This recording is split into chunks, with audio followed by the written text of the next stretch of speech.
আখেরি মোনাজাতের পর ইজতেমা থেকে ফেরার পথে মুসল্লিদের খবর জানাতে আব্দুল্লাহপুর থেকে যুক্ত হচ্ছেন সহকর্মী মাসুদ সুমন। সুমন, ইজতেমা তো শেষ, তো ফিরতি পথে মুসল্লিদের কি অবস্থা দেখছেন? কোনো ভোগান্তির চিত্র আপনার চোখে পড়েছে কিনা জানাবেন বিস্তারিত।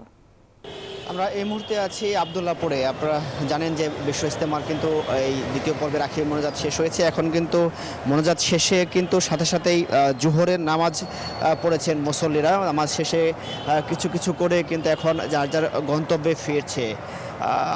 আমরা দেখেছি যে কিছুক্ষণ যাবৎ ঠিক বাসে করে বা যারা বিভিন্ন ট্রেনে এছাড়াও মেট্রো রেলে করেও কিন্তু মুসল্লিরা তাদের নিজ নিজ গন্তব্যে ফিরে যাচ্ছে। আপনাদের জানিয়ে রাখি যে আজ সকাল থেকে কিন্তু আখেরি মোনাজাতে অংশ নিতে গাজীপুর শহর, ঢাকা এবং আশেপাশের জেলা থেকে কিন্তু মুসল্লিরা ইজতেমায় এসে জড়ো হন এবং এছাড়াও 3 দিন যাবৎ অনেকেই যারা ছিলেন লাখো মুসল্লির কিন্তু ঢল নামে আজকের এই আখেরি মোনাজাতে। আমরা যেমনটি দেখেছি মোনাজাত শেষে কিন্তু এই আশেপাশে এবার কিন্তু রাস্তায় বাস চলেছে বা যানবাহন বন্ধ করে দেওয়া হয়নি, কেননা অন্যান্যবারের তুলনায় কিন্তু এবার মুসল্লির সংখ্যা কিছুটা কম ছিল। আর এই মুহূর্তে যদি আমি বলি আশেপাশের যে বিশেষ করে গাজীপুর, ঢাকা ময়মনসিংহ সড়ক, ঢাকা টাঙ্গাইল সড়কে কিন্তু খুব একটা যানজট তৈরি হয়নি, কেননা সব মুসল্লিরা কিন্তু ধীরে ধীরে বের হচ্ছে। আপনাদের জানিয়ে রাখি যে ঠিক 12টার 12:30 কিছুক্ষণ পরে কিন্তু আখেরি মোনাজাতে বিশ্ব মুসলিম উম্মার ঐক্য, শান্তি এবং কল্যাণ কামনা করে কিন্তু মোনাজাত শুরু করেন।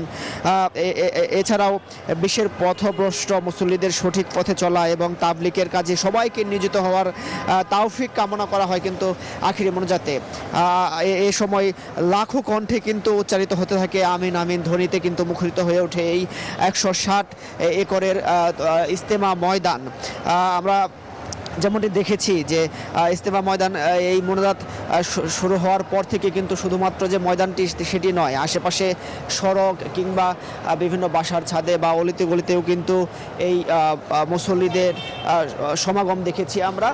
তবে যদি বলি যে এই প্রথম পর্বের তুলনায় কিছুটা মুসল্লি কম, তবে মুসল্লিরা যেমনটি বলছেন অন্যান্যবারের মতোই যে সারা বিশ্বে শান্তি প্রতিষ্ঠা হোক, পাশাপাশি তাদের এই 3 দিনের মেহনত যেন আল্লাহ কবুল করেন এমন দোয়াই করেছেন।